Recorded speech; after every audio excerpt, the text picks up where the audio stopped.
नमो विष्णुपदाय कृष्णपृष्ठाय भूतले श्रीमद् भक्तिवेदांत स्वामी नाम्ने नमस्ते सरस्वती देवे गौरवाणी प्रचारे निर्विशेष शून्यवादी पाश्चादिष्टाने जय श्री कृष्ण चैतन्य प्रभु नित्यानंद श्री अद्वैत गदाधर शिवाचार्य गौर भक्तवृंदा। हरे कृष्ण कृष्ण कृष्ण हरे हरे हरे राम राम राम हरे हरे। नारायणं नमस्कृत्य नरं नरोत्तमं देवीं सरस्वती व्यासं ततो जयन्ति।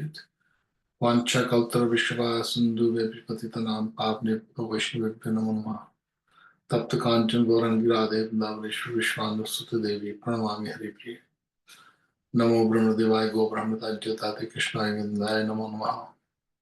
वासुदेवस्तं देवं कंसचानूरमर्दनं देवकी परमानंदं कृष्ण वंदे जगद्गुरु। आप सबका बहुत बहुत स्वागत है और हम भगवद गीता से तीसरे अध्याय से कर्म योग से जो है विश्लेषण करने की चेष्टा कर रहे हैं। तो भगवान अर्जुन को कहते हैं, अर्जुन नियतम कुरु कर्म तव कर्म ज्यायो अकर्मणः। यहाँ पर अर्जुन जो है वो लड़ना नहीं चाहता था और भगवान उसको याद करवा रहे हैं कि कर्म क्या होते हैं। और यहाँ पर वो कह रहे हैं कि नियतम कुरु कर्म, कर्म तो करना ही पड़ेगा। तम कर्म ज्यायो अकर्मणः, कि अकर्म कहते मैं नहीं करूंगा काम या कोई काम ना करना हो तो बोले उससे तो श्रेष्ठ का कर्म तो करना पड़ेगा। श्री यात्रा पीछे, ये जो शरीर की यात्रा है, शरीर जो चलाना है, ना प्रसिद्ध अकर्मणः, ये जो शरीर चलाना है उसका भी कर्म के बगैर तुम्हारा शरीर भी नहीं चल सकेगा। शरीर चलाने के लिए भी आपको कर्म करना पड़ेगा। कई बार लोग कहते हैं कि सब छोड़कर हम जी जंगल में चले जाएंगे, तपस्या करेंगे उधर बैठकर, मगर शरीर यापन करने के लिए फिर भी उनको पीना पड़ेगा, खाना पड़ेगा, सोना पड़ेगा। जो ये कर्म है, श्री यात्रा पीते ना प्रसिद्ध कर्मणः, कर्म करना पड़ेगा। और भगवान कहते हैं अर्जुन को, हे अर्जुन यज्ञार्थार्थ कर्म हो। अब कैसे कर्म करने पड़ेंगे? शरीर शरीर को चलाने के लिए भी यज्ञार्थार्थ कर्मणा, जिस कर्मों का संबंध यज्ञ से हो। लोकोयम कर्म वंदना, यज्ञ से यज्ञ करते हुए कर्म ना होगा। जो कर्म शरीर के लिए भी जो करोगे, कभी उसका संबंध यज्ञ के साथ नहीं है तो वो कर्म बंधन होगा। और इसलिए यहाँ पर भगवान श्री कृष्ण कह रहे हैं अर्जुन को, हे अर्जुन तुम कर्म कर, तब अर्थम कर्म कौनता मुक्त संग समाचार, आसक्ति मुक्त संग, आसक्ति रहित। आसक्ति मत कर तू। हमको आसक्ति होती है शरीर से या किसी चीज का भय होता है। अर्जुन को भी तो भय था ना कि बच्चों का क्या होगा, पुरुषों का क्या होगा, वृद्धों का क्या होगा, औरतों का क्या होगा। तो आसक्ति, तो यहां पर भगवान कह रहे हैं तद अर्थम कर्म कौनते मुक्त संग समाचार, आसक्ति रहित होकर तुमको कर्म करना पड़ेगा। अब यहाँ पर भगवान एक और बात कह रहे हैं अर्जुन को। अर्जुन कहते हैं स यज्ञ प्रजा सृष्टा पुरा उवाच प्रजापति। अरे प्रजापति, ब्रह्मा ने जब सृष्टि रची थी, सह यज्ञ प्रजा, उन्होंने सृष्टि जब रची, यज्ञ और प्रजापति इकट्ठों को रची है। प्रजापति, प्रजा कहते हैं इस जो जो हमारी मनुष्य जाति है उसको प्रजा कहते हैं। और इसको रचने के लिए ब्रह्मा जी का एक नाम है प्रजापति। प्रजापति क्यों? क्योंकि ब्रह्मा से सब सृष्टि उत्पत्ति हुई है। तो जैसे जो है दक्ष, जो पार्वती के जो जो सती के जो पिताजी थे, दक्ष महाराज दक्ष, वो भी प्रजापति, उनसे उनकी संतति हुई। संतति कहते हैं संतान को। तो संतति होती है तो फिर जो है जो मनुष्य जो है वो बढ़ते हैं। उनकी जो, जब मनुष्य प्रजाति बढ़ानी है, जब सृष्टि का आरंभ होता है तो बुत्ता बुत्ता प्रलय थे, सृष्टि प्रलय होती है, फिर सृष्टि बनती है, फिर प्रलय होती है। सेम जिस तरह हम देखते हैं कि सर्दियां आती हैं और सर्दियों में जो वृक्ष है सब पे पत्ते झड़ जाते हैं, और जब फिर गर्म शुरू बसंत ऋतु शुरू होती है फिर पत्ते आने शुरू हो जाते हैं, हरियाली पैदा होने लग जाती है। और 6 महीने के बाद फिर जब पतझड़ आती है तो तो इसी तरह जिस तरह वृक्ष के ऊपर पत्ते आते हैं फिर चले जाते हैं, हरियाली आती है, फिर पतझड़ आती है, सूखा आता है, तो उसी तरह ये जो संसार है, ये संसार इसकी उत्पत्ति और इसकी प्रलय सीजनों की तरह चलते रहते हैं। और हर बार जब नई, जैसे हम देखते हैं अभी जब आ, मौसम शुरू होता है तो देखते हैं छोटी छोटी पत्तियां आती हैं, नए नए फूल आते हैं, हर बार नए फूल आते हैं, हर बार नए उसके ऊपर फल लगते हैं, फूल पत्तियां सब आते हैं और बाद में सब झड़ जाते हैं। हर बार नए आते हैं, हर बार नए आते हैं। उसी तरह जो सृष्टि जो है, जब सृष्टि का निर्माण करते हैं ब्रह्मा जी, तो उससे प्रजापतियों के संग ये जो हमारी जो प्रजाति है, मनुष्य प्रजाति शुरू होती है, स्वयं मनु वो भी प्रजापति। तो ब्रह्मा जी ने जब प्रजापतियों को जब उत्पत्ति की, तो उनके संग कैसे उत्पत्ति की? भगवान कृष्ण कह रहे हैं अब अर्जुन को, हे अर्जुन, ब्रह्मा जी ने जब उत्पत्ति की, सृष्टि की रचना करने के समय, पूरा पूरा कहते हैं पुरातन कल्प में, ब्रह्मा जी के कल्प में शुरू होते हुए उन्होंने क्या किया? सहयज्ञ प्रजा, यज्ञों के साथ प्रजा की सृष्टि की है। प्रजा भी उत्पत्ति की, साथ में यज्ञ। अब साथ में क्यों किया? अनन्य प्रतिष्ठ धमेश अस्तु इष्ट अकाम दुख, वो उन्होंने निर्देश दिया है। उन्होंने कहा, क्या कहते हैं यहाँ पर ब्रह्मा जी, भगवान कृष्ण कहते हैं, ब्रह्मा जी कहते हैं, प्रजापति ब्रह्मा ने कल्प के आदि में सहयज्ञ सहित प्रजाओं को रचकर उनसे कहा कि तुम लोग इस यज्ञ के द्वारा वृद्धि को प्राप्त हो, और यह यज्ञ तुम लोगों की इच्छित भोग प्रदान करने वाले हैं। उन्होंने प्रजाओं को तैयार किया और साथ में कहते हैं, देखो मैंने यज्ञ तैयार कर दिया साथ में, अब तुम यज्ञ किया करो। इस यज्ञ से तुम्हारी जो मन वांछा, जो तुम्हारी इच्छाएं हैं, वो उनकी जो पूर्ति होगी। जैसे हम खाते हैं, हम सोते हैं, हमको बरसात भी चाहिए, सर्दी गर्मी मौसम आते हैं, ये कौन प्रदान कर रहा है? इसकी सबकी हमको जरूरत है ना, हमारे शरीर को। तो यहाँ पर भगवान ने प्रजाओं को बोला, हे प्रजाओं, मैंने तुम्हारी रचना की है और साथ में मैंने यज्ञों की रचना की है, तुम यज्ञ करो। इस यज्ञ करने से क्या होगा? देवान भवता अनेन, इस यज्ञ से देवता प्रसन्न होंगे। ते देवा भवंतु वह, और वो जो देवता जो है वो प्रसन्न होंगे और वो आपको भी प्रसन्न करेंगे। आप यज्ञ करोगे, यज्ञ से देवता प्रसन्न होंगे और प्रसन्न होने के बाद वो आपको प्रसन्न करेंगे। जो आप परस्परम भावयन्तु श्रेय परम अवाप्स्ता, आप दोनों का मंगल होगा। भगवान कह रहे हैं कि देवताओं को, तुम देवताओं का यज्ञ करो। यहाँ पर यज्ञ देवता के लिए बोला जा रहा है। कई बार लोग सीधा भगवान विष्णु पर ले जाते हैं, कृष्ण पर, ऐसा नहीं है। देवान, देवताओं को देवता प्रसन्न होंगे जब आप यज्ञ करोगे, और देवता प्रसन्न होंगे तो आपको मन इच्छित जो आपकी जो जरूरतें हैं, जो आवश्यकताएं हैं, वो देवता आपको प्रदान करेंगे। और देवता किसके साथ प्रसन्न होंगे? यज्ञ के साथ प्रसन्न होंगे। तो इससे रिजल्ट क्या होगा? परस्परम भाव्यंता, परस्परम मिलकर, दोनों मनुष्य प्रजाति और साथ में देवता, और मनुष्य देवताओं का यज्ञ करेंगे, यज्ञ से देवता प्रसन्न होंगे और वो आपको सब कुछ देंगे। जिस तरह हमने देखा कि भगवान कृष्ण के समय में किस तरह वो वहां पर यज्ञ कर रहे थे, इंद्र का यज्ञ, नंद बाबा। तो भगवान ने उसको बोलेंगे, भगवान ने तो रोक दिया था उनको। और यहाँ पर भगवान, वही भगवान कह रहे हैं कि तुम देवताओं को प्रसन्न करो, और वहां पर उन्होंने भगवान को रोक रोक क्यों दिया था? यहाँ पर उसका दो कारण विषय ये है कि वहां पर नंद बाबा ने ये सोचा था, उसको ये थोड़ी पता कि ये मेरे जो जो मेरा लाला है ये भगवान है, उसको तो ये पता ही नहीं है।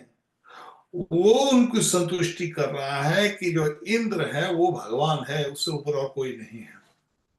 इसको करेक्ट करने के लिए उन्होंने कहा था, ना, विष्णु भगवान है, ये जो गोवर्धन है ये गिरिराज नारायण है साक्षात, तुम गिरिराज जी की पूजा करो।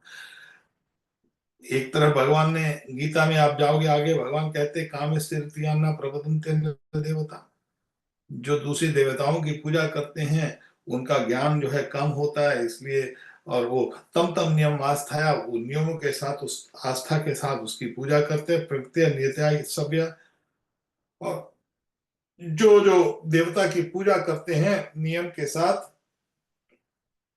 यहां पर उनको रित ज्ञान कि उनका कम बुद्धि, क्यों बोला ऐसा, उनका ज्ञान ज्ञान कम है जो देवताओं की ऐसी पूजा कर रहे हैं। और यहां पर भगवान कह रहे हैं तीसरे अध्याय में पहले कि देवानु हवयन्ति अन्येन, कि देवता की पूजा करनी चाहिए, देवता का यज्ञ करना चाहिए। यहां पर आगे कहते हैं कि देवता का यज्ञ नहीं करना चाहिए। यहां पर इसको समझने की बहुत बड़ी आवश्यकता है। जो आगे श्लोक में कामस्य ऋतिका न प्रपतन्ते न देवता, वो इसके लिए कहा गया है जो देवता की पूजा करता है मगर देवता को ही भगवान मान बैठता है, वो उसके लिए कहा गया है।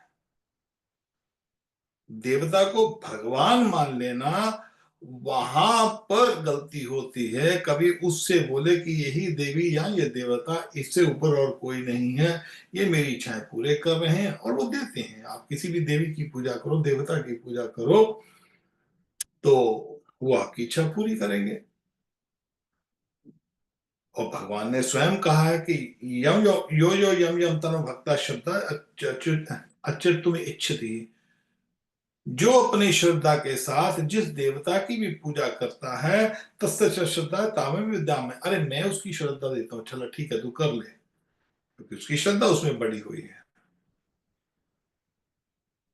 तो भगवान कहते भजते तो मेरे को ही है वो, मगर भजनते विधि पूर्वक, वो विधि ठीक, वो सीधी विधि नहीं है, वो टेढ़ी विधि है। यहां पर समझने की कैसे आवश्यकता है हमको। और कि जो देवता हैं वो भगवान के अंश हैं, भगवान के जैसे भगवान, और भगवान के वो पार्षद। जो जैसे हम किसी किसी भी देश में रहते हैं, वहां पर एक राजा हो और राजा ने आगे आगे मिनिस्टर रखे हुए हैं, या आपकी यहाँ पर भी अभी भी अब देखते हैं कि हमको बिजली चाहिए, हमको पानी चाहिए, हमको जो स्वेज सिस्टम के लिए फैसिलिटी चाहिए, तो गवर्नमेंट ने क्या किया हुआ है, गवर्नमेंट ने रखा हुआ है भाई आपको बिजली चाहिए तो आपको बिजली से कनेक्शन ले लो और बिजली का बिल भरो और बिजली यूज करो। पानी चाहिए तो पानी का बिल भरो, पानी यूज करो। और आपको स्वेज सिस्टम चाहिए तो हाउस टैक्स आपको देना पड़ेगा। अब जब हम देते हैं तो किसको देते हैं, उस डिपार्टमेंट को तो देते हैं ना, और वो डिपार्टमेंट आपको प्रोवाइड करना पड़ेगा उनको। आप किसी भी इलेक्ट्रिशियन डिपार्टमेंट को आप पे बिल पे करो या आपने उसको यूज करो तो आपको देना पड़ेगा, आपकी ड्यूटी बनती है उनको पैसा दें। और उनकी ड्यूटी वो ना नहीं कर सकते आपको। आपने पैसा दिया तो वो आपको सामने, आपने मीटर के लिए पैसा दे दिया, बिजली के मीटर के लिए, तो जो बिजली का डिपार्टमेंट है उनको लगाना ही पड़ेगा आपके घर पे आके मीटर, जो आपने पैसा दे दिया है। तो जिस तरह हम देखते हैं कि कोई भी गवर्नमेंट इस कंट्री, कोई किसी भी कंट्री में, उन्होंने अपनी फैसिलिटी बनाई हुई है, एक बिजली का डिपार्टमेंट बना हुआ है, पानी का डिपार्टमेंट बना, म्यूनिसिपल कमेटी बनी हुई है, इनकम टैक्स बना हुआ है, सेल्स टैक्स बना हुआ है, सब डिपार्टमेंट बने हुए हैं। आपको उनके नियम पालन करने पड़ेंगे। उनकी ड्यूटी आपको फैसिलिटी दें और आपकी ड्यूटी आप उनका बिल दें, आप दोनों मिलकर आराम से रहो। तो यही बात यहां पर भगवान बना रहे हैं। भगवान ने सृष्टि बनाते हैं, ब्रह्मा जी को ये ड्यूटी देते हैं, और ब्रह्मा जी कह रहे हैं भाई मैंने इस तरह ये अलग अलग डिपार्टमेंट बना दिए हैं देवताओं के, उन देवताओं को संतुष्टि करने के लिए आपको यज्ञ करना पड़ेगा। और ये यज्ञ जो होता है यज्ञ पुरुष के लिए है। यज्ञ पुरुष कौन है? भगवान श्री विष्णु कृष्ण, नारायण, नारायण विष्णु। किसी भी रूप में, विष्णु के कोई भी रूप में आप पूजा कर सकते हो, उसकी जरूरी नहीं आपको राधा कृष्ण की पूजा करनी पड़े, सीताराम की, राधा कृष्ण की, लक्ष्मी नारायण विष्णु की पूजा जो है वही विष्णु। चतुर्भुज में विष्णु कहते हैं, दो भुज में कृष्ण और राम कहते हैं, पर्सन एक ही है, एक ही व्यक्ति है वो। अब भगवान विष्णु जो नारायण है, उन्होंने बाकी के जितने भी देवी देवता हैं वो यज्ञ पुरुष हैं। भगवान नारायण जितने भी देवी देवता हैं वो सब कुछ उनको प्रोवाइड कर, उनके बिहाफ पर ले रहे हैं वो। और जब भी आप देखें यज्ञ होता है तो यज्ञ में क्या होता है, यज्ञ पुरुष को बुलाया जाता है, वहां पर देवताओं को भी बुलाया जाता है। यज्ञ पुरुष कौन है? भगवान नारायण। जैसे यज्ञेश्वर कौन है? शंकर जी। और देवताओं को बुलाया जाता है, आहुति दी जाती है, ब्रह्मा को बुलाया जाता है, इंद्र को बुलाया जाता है, वरुण को बुलाया जाता है, देवी को बुलाया जाता है, शंकर को बुलाया जाता है, गणेश जी को बुलाया जाता है, सबको बुलाया जाता है। गणेश जी की वो कलश लगाया जाता है, सब कुछ किसको? सबको बुलाया जाता है। अब कोई बोले नहीं कि हम इनको किसी को नहीं बुलाएंगे, अकेले भगवान को बुलाएंगे, तो भगवान अकेले कैसे आएंगे? भगवान के संग जब भी कोई राजा चलता है तो उसके साथ सब लोग भी साथ चलते हैं ना। उनको भी जब आएंगे, वो आपके घर आएंगे, राजा आएगा, अभी मान लो मोदी जी को बुलाओ आप अपने घर पे या कहीं पर पार्टी में, मोदी के संग उसकी सिक्योरिटी आएगी, उसके साथ कोई दो चार और मिनिस्टर आएंगे। अब जब वो मिनिस्टर आएंगे तो आप उनको भी आपको आदर सम्मान करना पड़ेगा। ये भ्रम है कि जी हम तो केवल कृष्ण की पूजा करते हैं, हम तो देवी को भी नहीं मानते, हम गणेश को, इनको देवी देवताओं को नहीं मानते। तो ये स्थान निंदा, ये निंदा है, स्थान निंदा, भक्तों की निंदा है ये। तो उसमें क्या होता है कि जब भी यज्ञ होता है तो यज्ञ के अंदर सब देवताओं की आहुति दी जाती है। परम आहुति जो होती है वो भगवान नारायण की होती है। तो यहां पर, और भगवान यहां पर एक और बात कह रहे हैं कि अपनी प्रजाओं को, हम सब के लिए, अर्जुन तो युद्ध कर रहा है, उसको तो युद्ध के करवाते तो भगवान चाहते तो उनको इतना बड़ा लंबा चौड़ा भाषण देने की जरूरत नहीं पड़ती भगवान को। भगवान इतने मूर्ख हैं या इतने केपेबल नहीं है कि अर्जुन को एकदम तुरंत उसको ज्ञान दे सकते हैं। जैसे जब ध्रुव महाराज, मधुबन में जब ध्रुव महाराज को भगवान नारायण सामने आते हैं, तो ध्रुव 5 साल का बच्चा है, उसको क्या पता कैसे स्तुति की जाए भगवान की।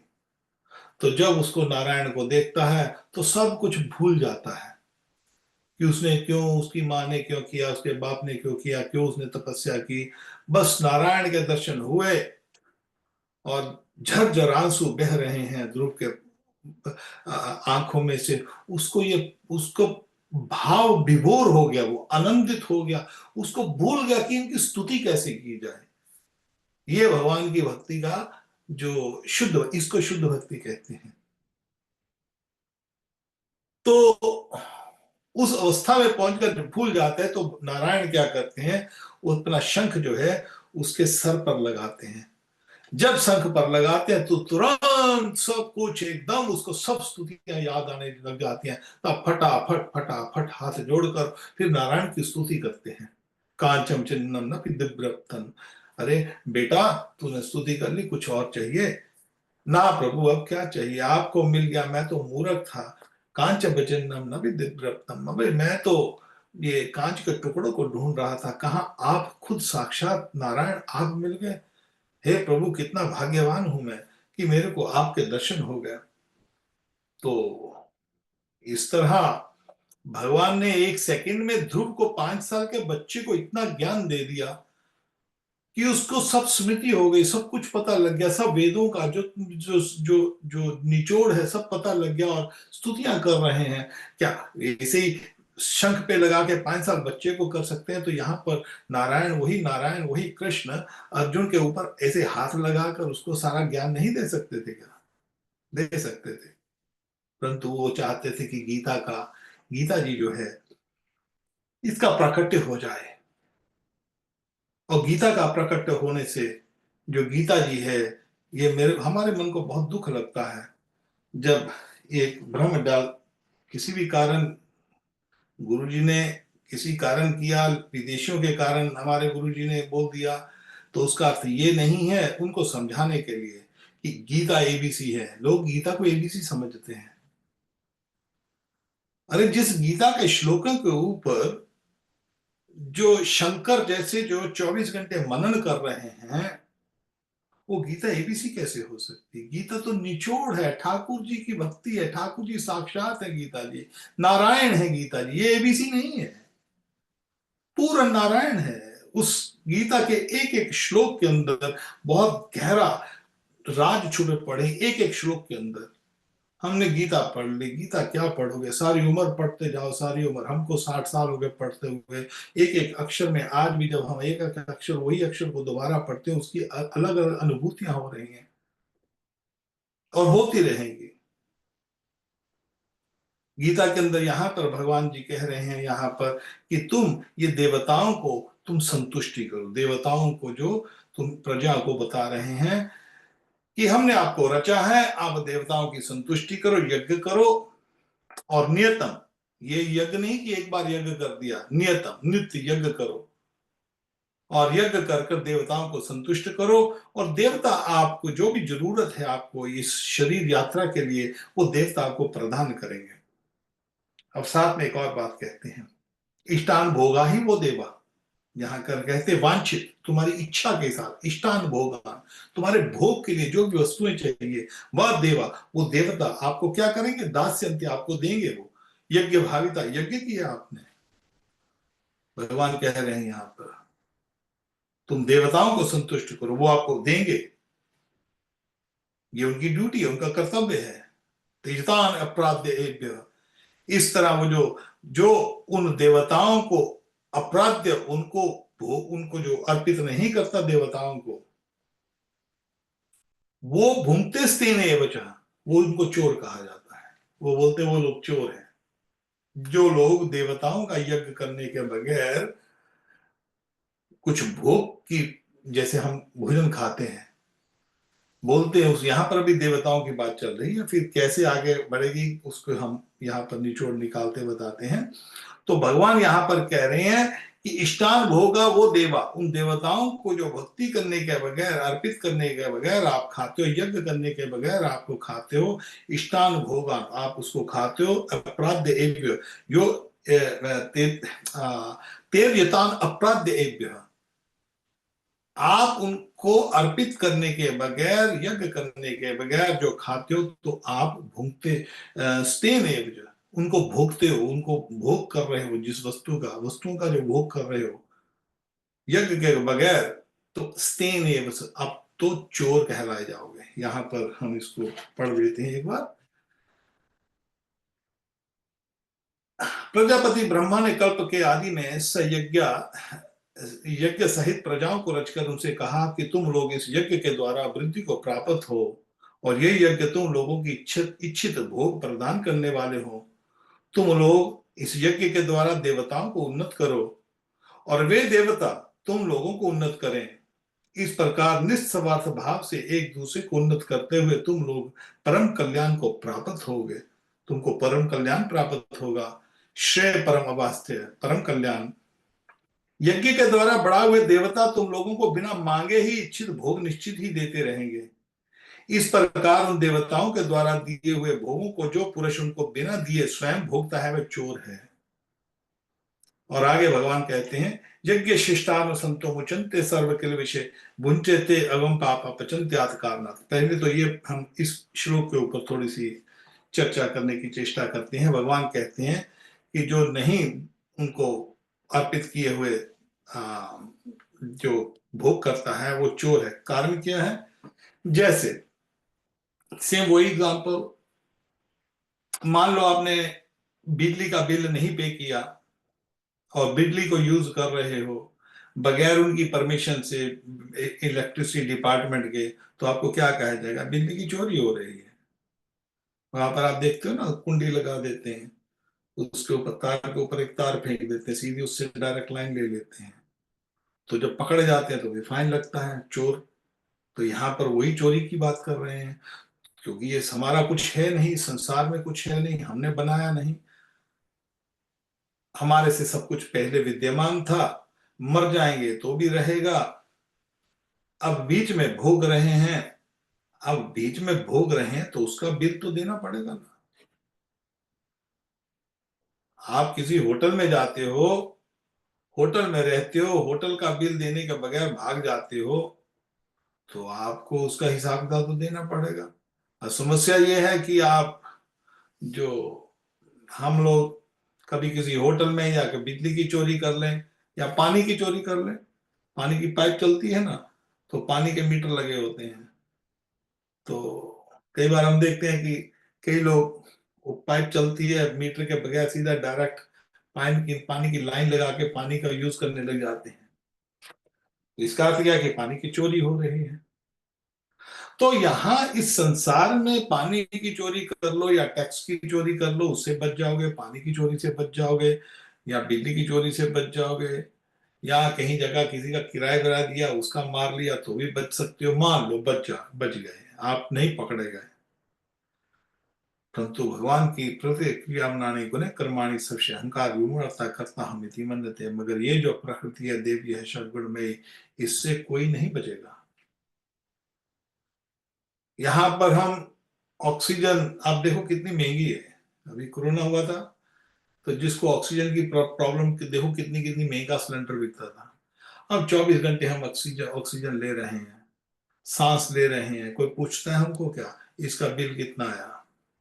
कितना बिल हो सकता है आप सोचो, कितनी ऑक्सीजन यूज कर रहे हैं। बिजली, सूर्य देवता निकलते हैं, हमको लाइट मिल रही है, रात को चंद्र की लाइट मिल रही है।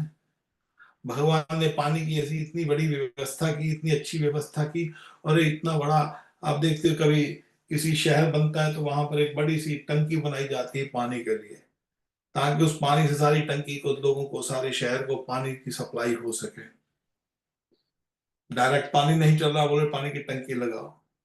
और भगवान ने इतनी बढ़िया टंकी लगाई, वो भी इतना बड़ा समुद्र बना दिया। अब समुद्र पानी है, पानी खराब भी हो जाएगा। मगर भगवान ने इतनी व्यवस्था की है कि पानी खराब ना हो, पानी के अंदर नमक मिला दिया तो नमक वाला पानी खराब नहीं होता। पानी में ठाकुर ने नमक मिला दिया कि इतना बड़ा था समुद्र पड़ा है, अरे इतने जीव जंतु तैयार किए हुए, इतने बड़ी यहाँ पर जल जान लक्षाणी सार लक्ष्मी 84 लाख योनियां तैयार की गई हैं। छोटे छोटे कीड़े मकोड़े, सबको पानी की आवश्यकता होती है। और भगवान उनके लिए पानी की व्यवस्था तो करनी पड़ेगी। उन्होंने ऐसी टंकी लगाई, इतना बड़ा समुद्र बना दिया, और समुद्र का पानी भी खराब ना हो उसमें वो डाल दिया नमक। अब नमक डाल दिया, पीना है पानी, पिएंगे कैसे? नमक वाला पानी पी नहीं सकते। तो भगवान ने ऐसी व्यवस्था की है कि ताकि उसका बादल बन जाए, और बादल बनकर जाकर फिर भगवान ने ऐसी व्यवस्था की है कि बादल बनकर स्वच्छ पानी जाकर, बिल्कुल स्वच्छ पानी जो है वो वहां से बरसात करता है। और बरसात करने के बाद फिर वो अब सबको कैसे मिलेगा? सब जगह नदी नाले, सब जगह वहां पर नदियां बना दी, नदियां सब बह रही हैं, और बरसात कर कर पानी आ रहा है। बोलेंगे जी हमको तो, हम तो बरसात का पानी नहीं पीते। अरे भैया, सब दुनिया बरसात का पानी पीती है। बरसात ना आए तो जमीन का पानी का स्तर नीचे चला जाएगा।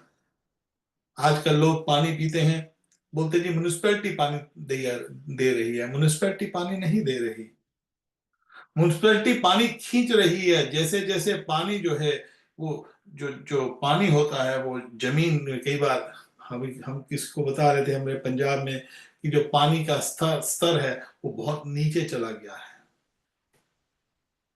उसका भी भगवान आगे कारण देंगे, उसका हम बाद में पढ़ते हैं उसको, उसका भी कारण है क्यों पानी का स्तर नीचे गया है। तो भगवान ने इतनी बड़ी व्यवस्था की है, हमको पीने के लिए, पानी देने के लिए इतनी बड़ा साइकिल बना दिया है,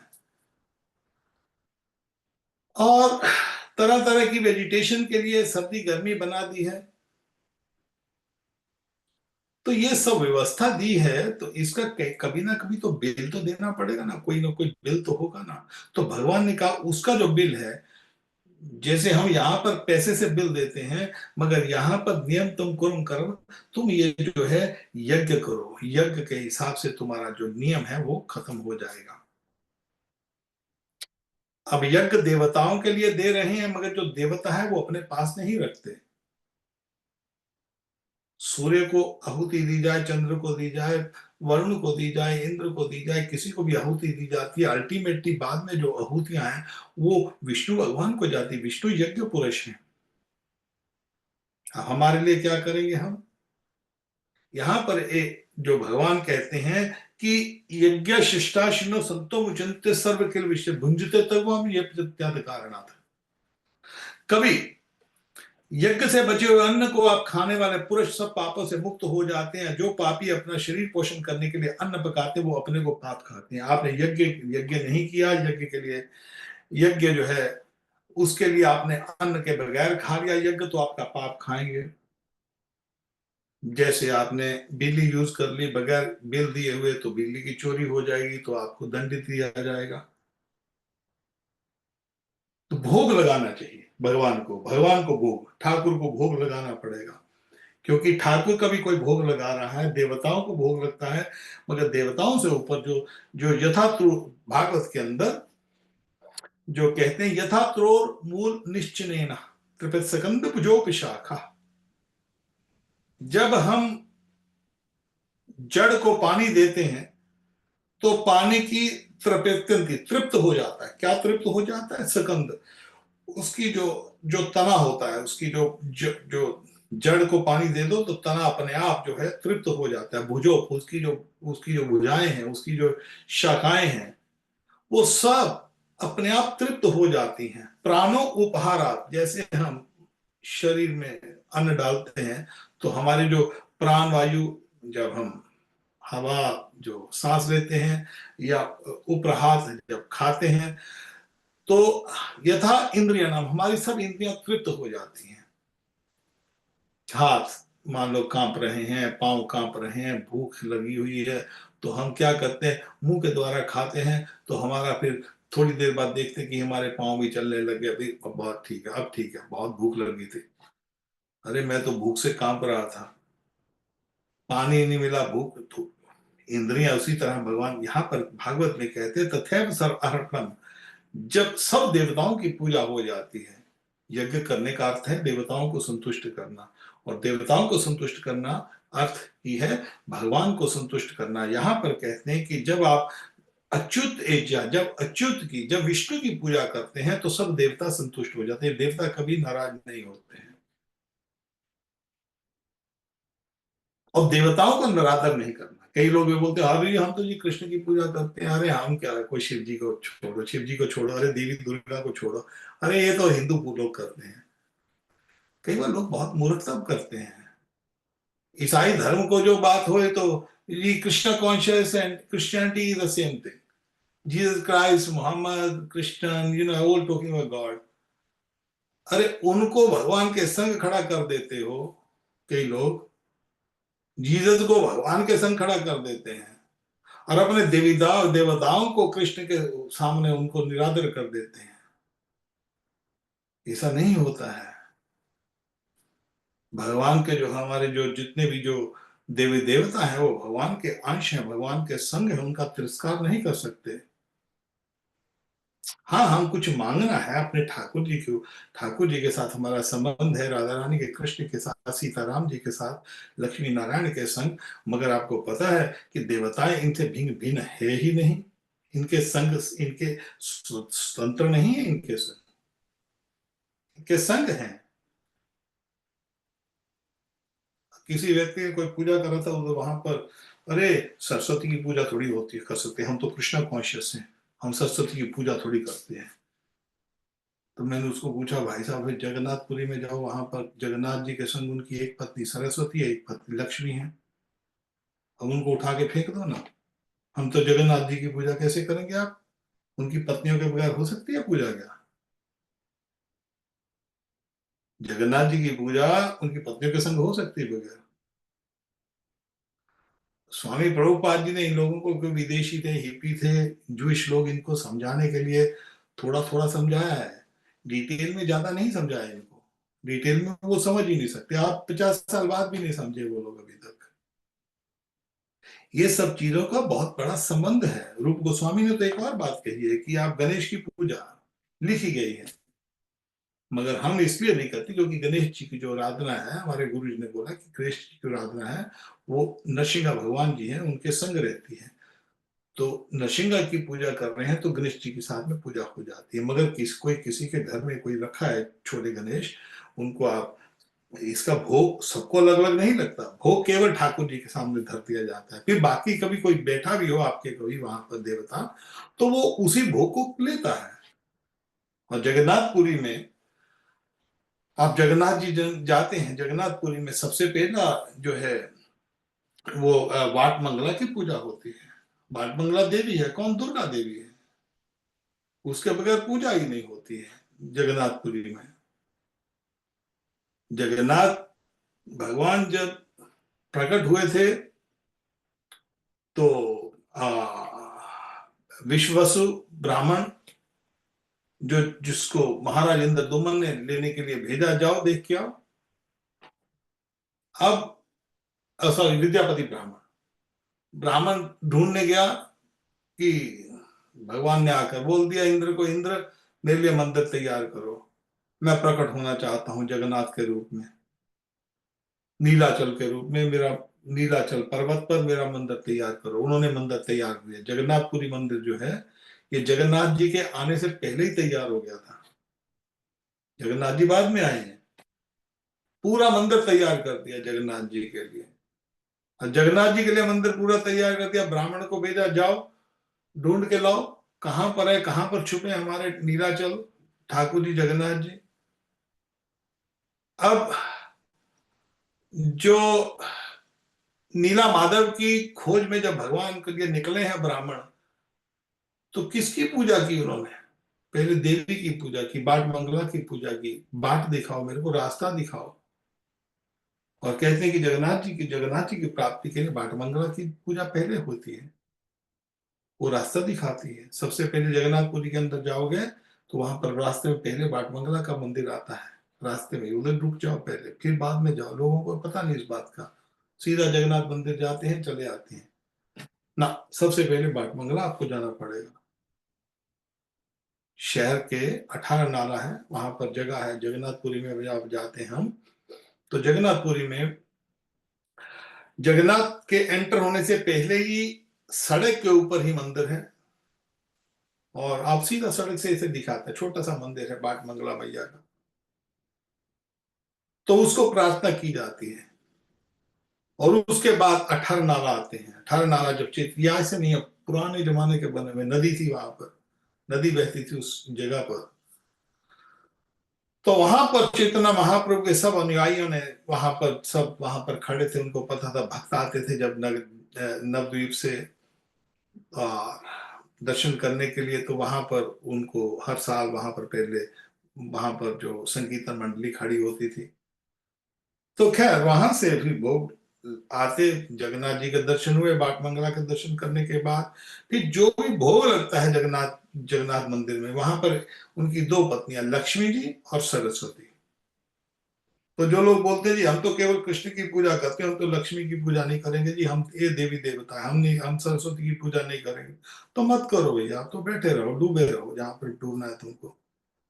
वेद व्यास मुनि जी, सरस्वती वहां पर हमारे आ, जो है आ, चार धामों पर, बद्रीनाथ पर, और भागवत के अंदर नारायणम नमस्कृत नरम चैव नरोत्तमम देवीम सरस्वती व्यासम ततो जयमुदीर्य। देवी सरस्वती को प्रणाम करते हैं, हम प्रोग्राम करते हैं पहले बोलते हैं ना, देवीम सरस्वती, व्यास देव मुनि को, देवी देवी सरस्वती को, उनकी पूजा कर रहे हैं, उनकी वंदना कर रहे हैं, उनके उनसे परमिशन ले रहे हैं। पत्नी है हमारे जगन्नाथ जी कृष्ण की। और जगन्नाथपुरी में हम देखते हैं कि जो सरस्वती मैया है वहां पर विराजमान है। जब आप उनके दर्शन होते नहीं, क्योंकि दूर से मंदिर के अंदर तक तो जा नहीं सकते, गृह द्वार तक, जो गृह उनका जो गर्भ गर्भ गर्भ गर्भ की जगह है जहां पर स्थापित है, वहां पर ठाकुर की कृपा, हम एक बार गए हैं तब बहुत साल पहले 95 में। ठाकुर जगन्नाथ जी को हाथ लगा सके थे, जगन्नाथ जी को, सुभद्रा को, बलदेव को, आसन पर जाकर वहां पर आराम से उन्होंने दर्शन दिए हमको। इतने आप ये बंद कर दिया अभी उन्होंने, उस जगह को ले जा नहीं सकते किसी को, मगर वहां पर आप देख सकते हो कि वहां पर लक्ष्मी जी और सरस्वती विराजमान है, साथ में सुदर्शन चक्र विराजमान है, साथ में नीला माधव विराजमान है, फिर जगन्नाथ बलदेव सुभद्रा। और इन सबको भोग लगने के बाद फिर देवी पार्वती के, विमला देवी को भोग लगता है। हमारे गुरु जी के जो गुरु जी हैं उनका नाम था बिमला प्रसाद दत्ता, बिमला देवी का प्रसाद। ये कनेक्टेड है। हमारे वृंदावन में आप जाइए, सब जगह पर शंकर जी की आराधना के बगैर गोपेश्वर महादेव, चकलेश्वर महादेव, भूतेश्वर महादेव, नंदेश्वर महादेव, संकट मोचन शंकर जी, अरे इनको छोड़ने के बगैर चल ही नहीं सकता है काम। मगर क्या कर सकते हैं, विदेशी लोगों को क्या बोल रहे हैं। तो यहाँ पर भगवान की जो, भगवान को अब यहाँ पर जो कहते हैं, ये इसको समझना पड़ेगा। ठाकुर जी हमारे आराध्य हैं, ठाकुर जी के संग संग उनका परिवार है। ये नारायण का परिवार संग संग परिवार है सारा। इस परिवार में सबको प्रणाम करना पड़ेगा, उनके आदर सहित प्रणाम करना पड़ता है, उनका आशीर्वाद लेना पड़ता है, और देवताओं के आशीर्वाद लेने के संग ठाकुर जी की आराधना, ठाकुर जी की पूजा। देवताओं से कुछ मांगना नहीं, यहाँ पर उनके लिए है जिनको जो कर्म कैसे किया जाए, क्योंकि ये कर्म योग का चल रहा है, अभी भक्ति योग की बात नहीं चल रही। तो अगले जो 6 अध्याय आएंगे वो भक्ति योग के आएंगे, मगर यहाँ पर कर्म के लिए कहते हैं कि भोग लगाना पड़ेगा। तो हर एक व्यक्ति को अब भोग लगाना पड़ेगा, यहाँ पर यज्ञ पुरुष के लिए। अब यहाँ पर एक और बात आती है कि जो हम हमारे यज्ञ करें, कैसे यज्ञ करें। अभी यज्ञ करने के 2 तरीके। सबसे पहला तो यज्ञ जो है ठाकुर जी को भोग लगाना, और किसी के घर में कभी कोई देवता हो भी तो आप जो ठाकुर का जो सिंहासन है, राधा कृष्ण का, लक्ष्मी नारायण का, सीताराम का सिंहासन सबसे ऊंचा होना चाहिए। जगन्नाथ जी का सिंहासन सबसे ऊंचा।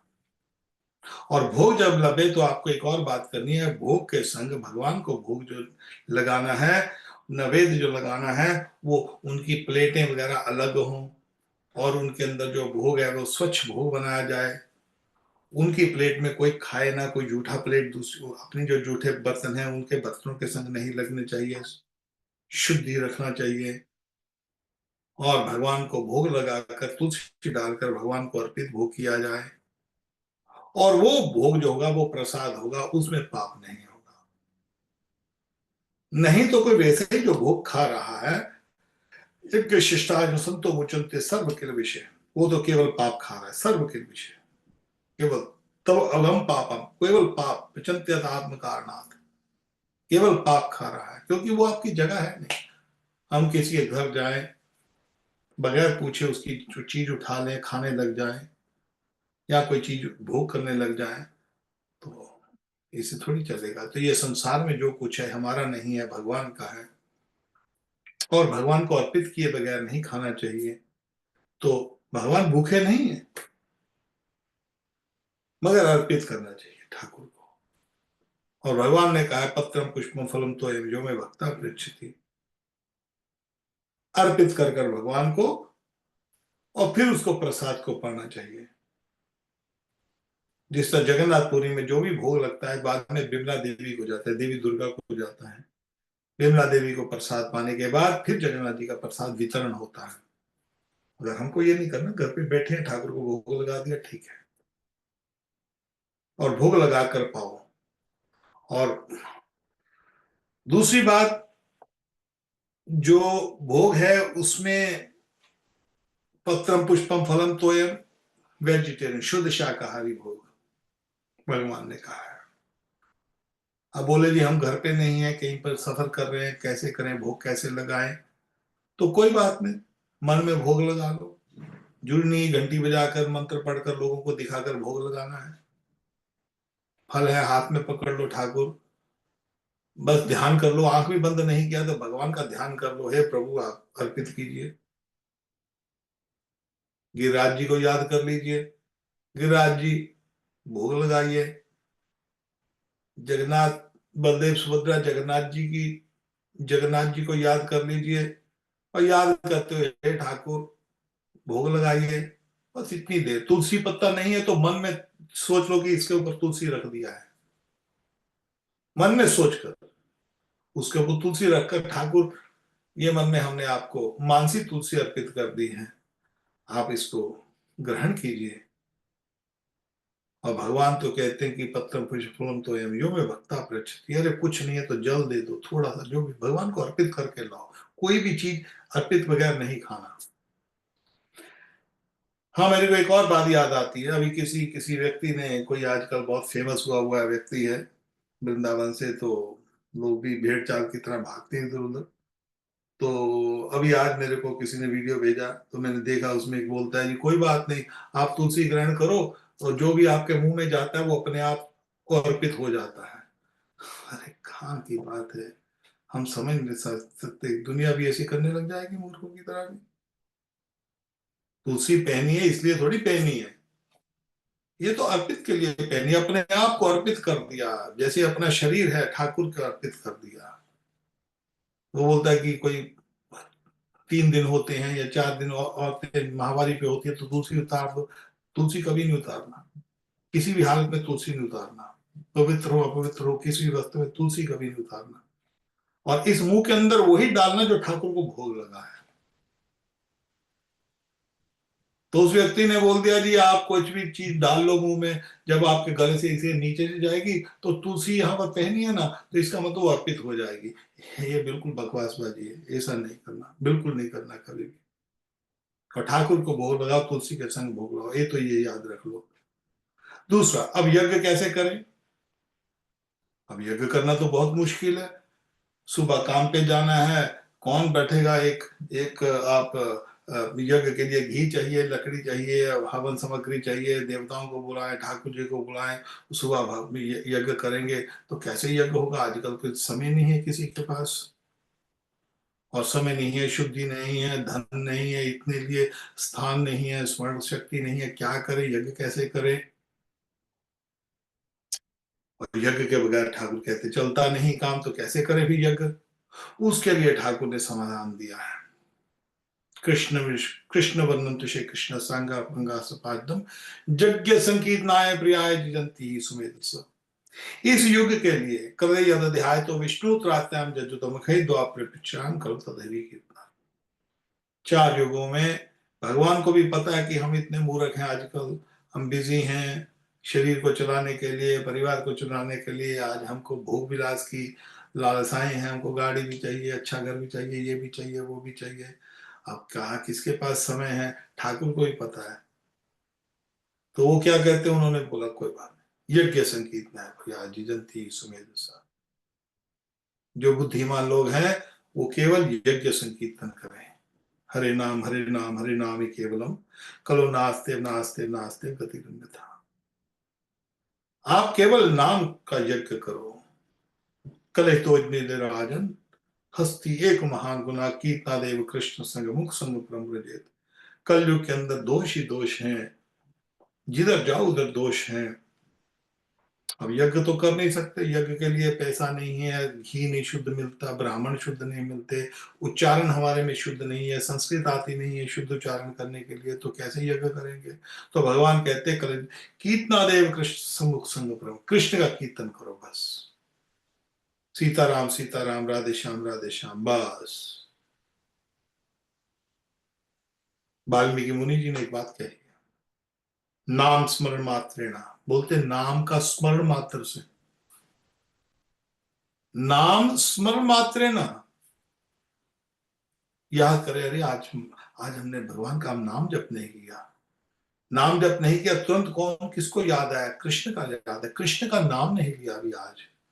अरे आज हमारी बहुत कृष्ण की माला रहती है, कृष्ण का स्मरण, इतना स्मरण करने से, केवल नाम स्मरण करने से, नाम स्मरण मात्रेणा राक्षस अभी दूर रहा। अरे राक्षस भाग जाते हैं, दूर भाग, दूर भाग जाते हैं आपसे, पाप भाग जाते हैं। नाम पार्वर्ण विप्ररक्षति महाभयात, जिसके ऊपर नाम का कवच है, केवल नाम का कवच, नाम प्रावर्णम, प्रावर्णम कहते हैं कवच को, वर्ण कुछ पढ़ लिया, जैसे हमने कपड़ा पहन लिया, आज धारीदार कुर्ता पा लिया, जैसे ये धारीदार कुर्ता डाला तो ठंड नहीं लगेगी, धूप नहीं लगेगी और कुछ भी नहीं लगेगा। तो इसी तरह जो भगवान का नाम आवरण, नाम को धार लिया, नाम प्रावर्णम विप्ररक्षित्व महाभयाद, भयंकर से भयंकर जो जो भय है वो भाग जाते हैं। हमको भय लगा रहता है ना, भले काम का भय हो, पैसे का भय हो, परिवार का भय हो, बच्चों का भय हो, अपनी अपनी सुरक्षा का भय, कोई ना कोई भय हमको खाता है। कैसे, जैसे जैसे बोलते हैं ना, वो खटमल खटमल खाते हैं, थोड़ा सा खून चूसते रहते हैं।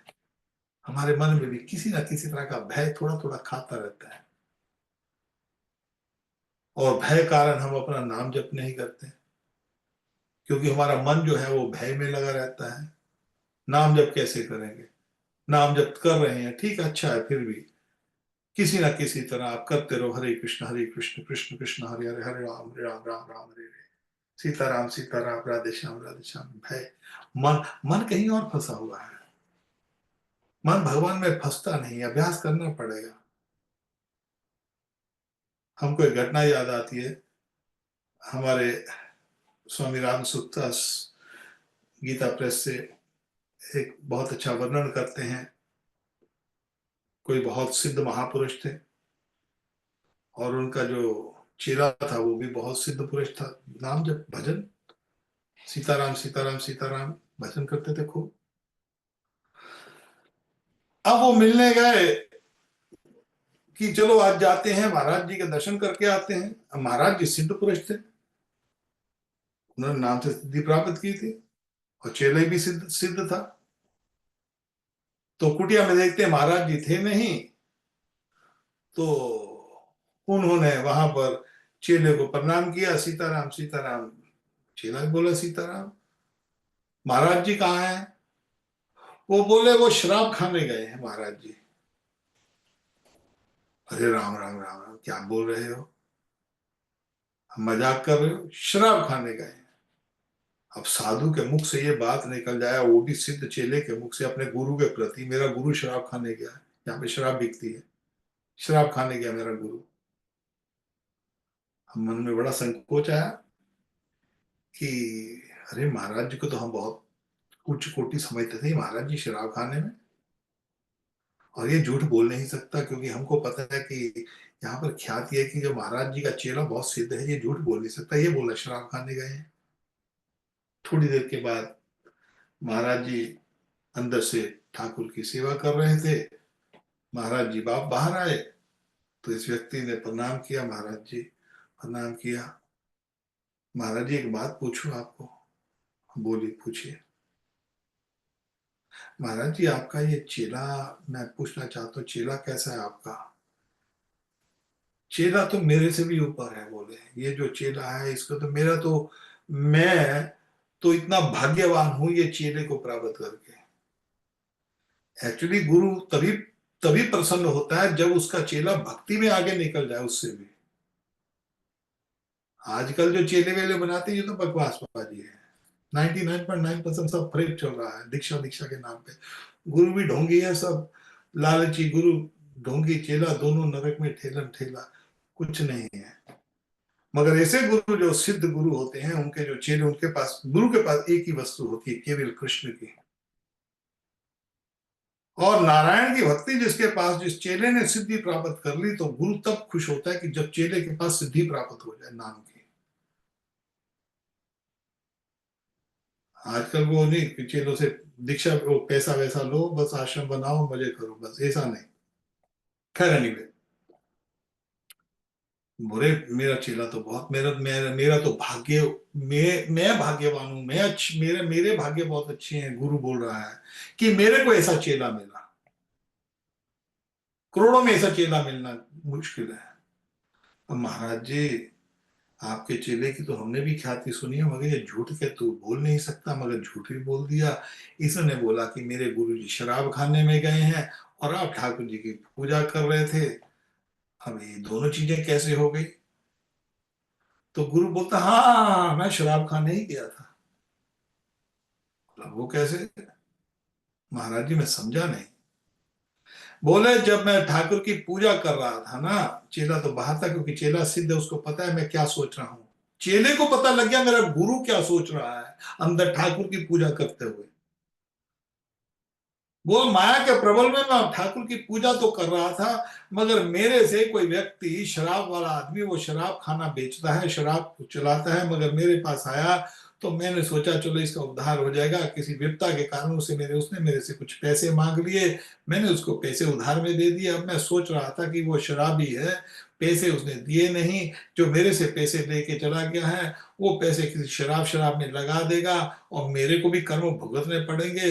काश मैं उसे जाकर पैसे ले आऊं। और मैं आरती तो कर रहा था, मेरा मन शराब खाने में फंसा हुआ था, और बाहर मेरे चेले को पता लग गया था कि मैं ठाकुर की भक्ति तो कर रहा था, मगर वो भक्ति नहीं कर रहा था, मेरा चित्त जो शराब खाने में फंसा हुआ था। तो मेरे चेले ने बिल्कुल सही कहा है, इसको कहते शुद्धता, इसको कहते भक्ति। तो भगवान की भक्ति जो है, ये भय है, ये जो हमारा जो मन है, ये जो चित्त है, अनेक चित्त विभ्रांता मोह चार समावृता। हमारा जो मन है वो अनेक चीजों को सोच रहा है। हमारा मन मोह जाल, हमारा मोह का जो जाल है उसके हमारा मन फंसा हुआ है। इधर भाग रहा है, उधर भाग रहा है, इस बच्चे की तरफ, उस बच्चे की तरफ, उसके लिए शरीर के। यहाँ पर प्रस्ता काम भोगेशु, काम के भोग करते हुए भगवान कहते हैं इस तरह जो व्यक्ति है जिसका मन तरह तरह की वस्तुओं को जो भाग रहा है, और अनेक चित्त विभ्रांता, उसका चित्त भ्रांत हो जाता है, भटका हुआ है चित्त उसका, तो उसको क्या होता है, पतंती नरको शुचि, वो व्यक्ति नरक में गिर जाता है जाकर। तो चित्त शुद्धि, हम भगवान के हैं, हमारा भगवान के साथ संबंध है। तो ये यज्ञ का जो भगवान कहते हैं कि जो देवी देवताओं का यज्ञ लिखा भी गया है, मगर उसके संग उनका जो मूल, जो उनका जो बाद में यज्ञ पुरुष को संतुष्ट करना है, ठाकुर को संतुष्ट करना है, विष्णु को संतुष्ट करना है, विष्णु की तृप्ति ही संतुष्टि है। उसमें आप सीताराम सीताराम, राधे श्याम आपका उसका नाम भजन करो। कोई भी व्यक्ति है उसको सीताराम सीताराम, राधे श्याम दोनों में से किसी का भी नाम भजन करो। कई लोग बोलते हैं कि चेतना महाप्रभु ने मुरारी गुप्ता को सीताराम सीताराम करने के लिए बोला है, वहां पर वो महामंत्र करता था, मगर वो राधा कृष्ण की पूजा नहीं की वहां पर। और स्वयं श्री कृष्ण चैतन्य महाप्रभु कृष्ण कृष्ण कृष्ण कृष्ण कृष्ण कृष्ण रक्ष माम, कृष्ण कृष्ण कृष्ण कृष्ण कृष्ण कृष्ण पाही माम, पाही कहते हैं पालन को, हे प्रभु मेरा पालन कीजिए, मेरा पालन कीजिए, मेरी रक्षा कीजिए। राम राघव राम राघव राम राघव रक्ष माम। चैतन्य महाप्रभु राघव का नाम लेते थे। कई लोग बोलते हैं जी हम सीताराम की पूजा नहीं करते, हम हरे कृष्णा वाले, हम राधा कृष्ण की पूजा करते हैं। अरे यहाँ पर मूर्ख, यहाँ पर लगा क्या है, राम राघव राम राघव राम राघव रक्षमम, कृष्ण केशव कृष्ण केशव पाही माम। श्री चैतन्य महाप्रभु झारखंड से जब जब जगन्नाथपुरी से वृंदावन आते हैं तो रास्ते में ये गाते आ रहे हैं, कृष्ण कृष्ण कृष्ण कृष्ण कृष्ण कृष्ण रक्षमाम, कृष्ण कृष्ण कृष्ण कृष्ण कृष्ण कृष्ण पाही माम, राम राघव राम राघव रक्षमम, कृष्ण केशव कृष्ण केशव पाही माम। हे प्रभु, हे कृष्ण, हे राम, मेरी रक्षा करो, मेरी रक्षा करो। हे राम मेरा पालन करो, हे राम मेरा पालन करो। और नाम स्मरण मात्र रक्षापि भुभ्यम परम शांति समापन्नम। वेद व्यास मुनि जी कहते हैं, वाल्मीकि मुनि जी कहते हैं, नाम स्मरण मात्र, नाम का जो शरणागति ले लेता है, परम शांति समापन्न, परम शांति को प्राप्त करता है। महिमा को अच्युत तस्य ही, ये महिमा है हमारे अच्युत तस्य की। हमारे अच्युत कहते हैं जो भगवान विष्णु, ये हमारे भगवान विष्णु नारायण की, राम जी की महिमा है, कृष्ण की महिमा है। मगर इतने मूर्ख हैं हम कि नाम का आश्रय नहीं लेते, संसार का आश्रय ले रहे हैं। मेरा पुत्र बचाएगा, मेरा पत्नी बचाएगी, मेरा ये प्लानिंग होगी, जीवन को बस नाम करूंगा मगर 2 साल बाद, नाम करेंगे मगर 5 साल बाद, नाम करेंगे जब छोड़कर वृंदावन चले जाएंगे, और फिर वहां पर एक घर लेंगे, फिर वहां पर एक फ्लैट ले लेंगे वृंदावन में जाकर, फिर हम आनंद से वहां पर बैठेंगे, फिर नाम जप करेंगे। ये सपना है, इसको मत देखिए। ये सपना हो गया तो ठीक है पूरा, मगर नहीं, मत सोचो। जो वर्तमान है, जो भी स्थिति में जहां पर भी बैठे हैं, ये ना कि ना प्रकारे ना, केवल भगवान के नाम की जो है वो उसकी शरण ले ली जाए, और नाम शरण लेने से ही ये जो यज्ञ है, नाम यज्ञ, यज्ञ संकीर्तन प्रियाय, इस यज्ञ के लिए केवल एक ही चीज की जरूरत है, ना पैसे की जरूरत है, ना आपको किसी सामग्री की जरूरत है, ना घी की जरूरत है, ना ब्राह्मण, ना बड़े बड़े मंत्र उच्चारण करने की जरूरत है, केवल एक नाम जप करना है बस। राधे श्याम राधे श्याम राधे श्याम राधे श्याम, सीताराम सीताराम सीताराम सीताराम। और जो गौड़िया वैष्णव या जो मंत्र लिखा है, किसी को ये याद आ जाए, ये मंत्र है, सारे मंत्रों का सार है, हरे कृष्ण कृष्ण कृष्ण हरे हरे, हरे राम राम राम हरे हरे।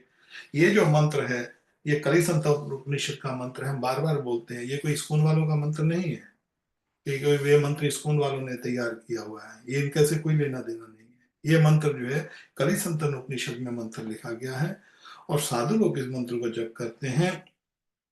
तो इसलिए हाँ, हमारे गुरु जी ने इसका प्रचार कर दिया विदेश में आके, थोड़ा बहुत दे दिया उनको, मगर इस मंत्र को करने में बहुत बड़ी विधि है इसकी मंत्र की। तो शुरुआत में ये मंत्र को, जय राधे श्याम सीताराम सीताराम, इस नाम को जप करिए। तो ये यज्ञ के लिए भगवान ने बोला है, तो हमारे लिए ये बहुत लाभ है कि हमको हर रोज सुबह उठकर अग्नि यज्ञ करने की जरूरत नहीं है। तरह तरह के यज्ञ होते हैं, द्रव्य यज्ञ हैं या अश्वमेध यज्ञ, अलग अलग यज्ञ हैं, किसी यज्ञ करने की जरूरत नहीं, क्योंकि कलयुग में यज्ञ होंगे नहीं। और यज्ञों में क्या होता है कि देवताओं की संतुष्टि होती है, ऋषि मुनियों की संतुष्टि होती है, पितरों की संतुष्टि होती है, जो मानवों की संतुष्टि होती है, और पशुओं की संतुष्टि होती है। 5 तरह के यज्ञ होते हैं। तो जो यज्ञ है, ये जो यज्ञ है, इसमें क्या है, देवता भी संतुष्ट हो जाते हैं, पितृगण भी संतुष्ट हो जाते हैं, और ऋषि मुनि भी संतुष्ट हो जाते हैं। और जो यज्ञ इसको सुनता है, कोई भी व्यक्ति, मानव सेवा जो कहते हैं, मानव सेवा, उच्च मानव सेवा, किसी के मुंह में कान जाएगा, राम राम का नाम जाएगा, कृष्ण का नाम जाएगा, तो उसकी शुद्धि हो जाएगी। और प्रसाद मिला है, कोई कुत्ता बिल्ली है, उसको उसके सामने से जाते हुए उसको प्रसाद दे दिया, उसको नाम सुना दिया, तो इसमें सब पांचों के पांचों यज्ञ इसके अंदर आ जाते हैं। तो इसलिए ये जो गीता का ये जो श्लोक है यहाँ पर 30 अध्याय में, यज्ञ शिष्टा सुनते मुचुनते सर्व किल विषय, सब पापों से व्यक्ति मुक्त हो जाता है यज्ञ करने से। तो नाम यज्ञ जो है, भागवत के अंदर वेद व्यास मुनि ने कहा है कि जो जो इस समय पे कले दोष निदे राजन हस्ती को महान गुना कीर्तना देव कृष्ण समुख संग परमृजित यज्ञ संकीर्तना प्रियाय जिजंती ही सुमेध। तो हम बार बार इस बात को कहते हैं कि आप नाम को लीजिए, क्योंकि नाम आपको कभी धोखा नहीं देगा, और जिसके लिए हम सबसे बाद में उसको छोड़ते हैं, हाँ करेंगे, वो समय नहीं आएगा कभी भी, फिर अभी अभी करो। और अब इसके बाद भगवान कहते हैं कि ये जो यज्ञ है, यज्ञ के बारे में भगवान कहते हैं अनाथवंती भूतानी, उसके विषय में हम अगले सप्ताह बात करेंगे, अगले बुधवार को। किसी भक्त का कोई प्रश्न हो तो मैं ले सकता हूँ, कोई भक्त कोई पूछना चाहता हो तो, कोई प्रश्न?